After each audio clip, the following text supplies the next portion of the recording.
Salam sejahtera.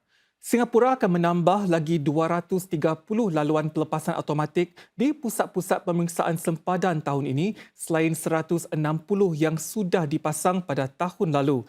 Ini sedang jumlah pengunjung yang melepasi pusat-pusat pemeriksaan pada tahun lalu melonjak lebih 80% berbanding 2022 kepada hampir 193 juta.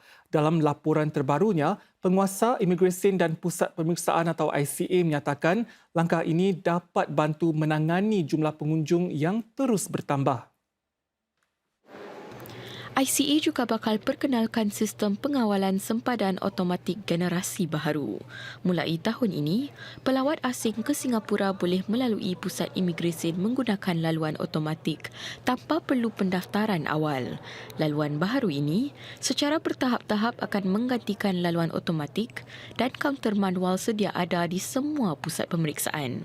Dalam laporan yang sama, ICA menyatakan jumlah jenayah di sempadan semakin meningkat. Misalnya, jumlah kes pemalsuan atau mengubah dokumen perjalanan naik 3 kali ganda daripada 20 kes pada tahun 2022 kepada 65 tahun lalu. Kebanyakan melibatkan pasport asing yang diubah atau data peribadi palsu. Mereka yang cuba memasuki Singapura menggunakan nama yang berbeza-beza bagaimanapun turun 1%. 437 kes seperti ini dicatat tahun lalu.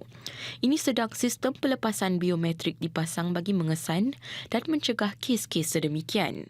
Sementara itu, percubaan untuk menyelundup masuk bahan terlarang seperti rokok dan vape turut melonjak. Jumlah kes meningkat 23% kepada 43,000 berbanding 35,000 yang dicatat tahun sebelumnya. Selain itu, jumlah pendatang haram tanpa izin atau mereka yang tinggal melebihi tempoh yang dibenarkan turut naik daripada sekitar 400 kepada hampir 600 orang. Mereka yang melindungi dan menggajikan pesalah imigresen ini juga meningkat lebih 40%. Trend yang membimbangkan buat ibu bapa terutama sekali mengenai tabiat permainan online anak-anak mereka.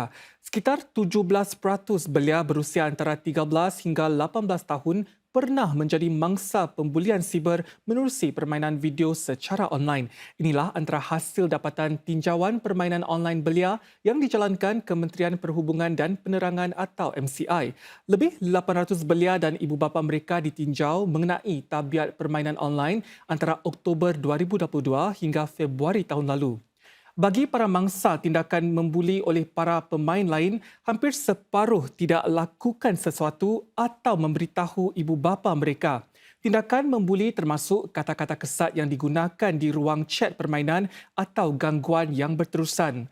Lebih sepertiga belia pula pernah menemukan kandungan ganas atau kesat dalam permainan video. Kandungan sedemikian lebih banyak terdapat dalam permainan menembak.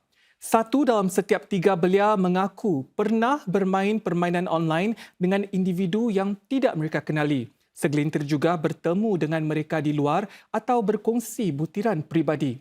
Sekitar 30% ibu bapa yang ditinjau kenali siapa yang anak mereka bermain bersama secara online, manakala 25% tidak sedar sama sekali. If you build a strong relationship with your child, you may not know exactly what they're doing, but you can have some basis of trust that if they are in really serious trouble, they will come to you. And if, they are really troubled by something, they will feel that they can raise it with you. And that's something that you have to, try and build up. Dalam pada itu, Penguasa Pembangunan Infokom Media atau IMDA melancarkan sebuah panduan untuk bantu ibu bapa uruskan masa anak-anak mereka melayari alam siber selain memupuk tabiat online yang sihat. Tinjauan yang sama mendapati lebih 20% anak-anak berbohong kepada ibu bapa mereka tentang berapa banyak masa yang mereka luangkan dalam permainan online. Ini menunjukkan bahawa sekatan pada masa permainan saja tidak mencukupi untuk menyelia kegiatan tersebut. IMDA turut memuat naik pelbagai sumber di portal Digital for Life bagi membantu ibu bapa menyelia aktiviti dalam talian anak-anak mereka. Mereka juga diajar cara mengenal pasti tanda-tanda pembulian siber atau pengantunan seksual secara online. Lebih 40% isi rumah di Singapura mengambil bahagian dalam program nasional untuk berlindung daripada serangan ganas. Ia sebahagian daripada gerakan SG Secure yang mempunyai lebih 160,000 sukarelawan terlatih dalam menangani krisis. Bergelar responders, para sukarelawan ini dilengkapi antara lain dengan kemahiran seperti asas memadam kebakaran dan CPR. Mereka juga memainkan peranan penting dalam memastikan Singapura kekal selamat dengan melaporkan kelakuan atau barang-barang yang mencurigakan atau berkongsi berita sahih bagi mengawal penyebaran maklumat palsu. Sekitar 30 pasukan tindak balas masyarakat atau CRRT ditubuhkan setakat ini untuk melakar pelan bertindak jika berlaku kecemasan. Mereka terdiri daripada wakil-wakil akar umbi perniagaan serta kumpulan-kumpulan agama dan masyarakat.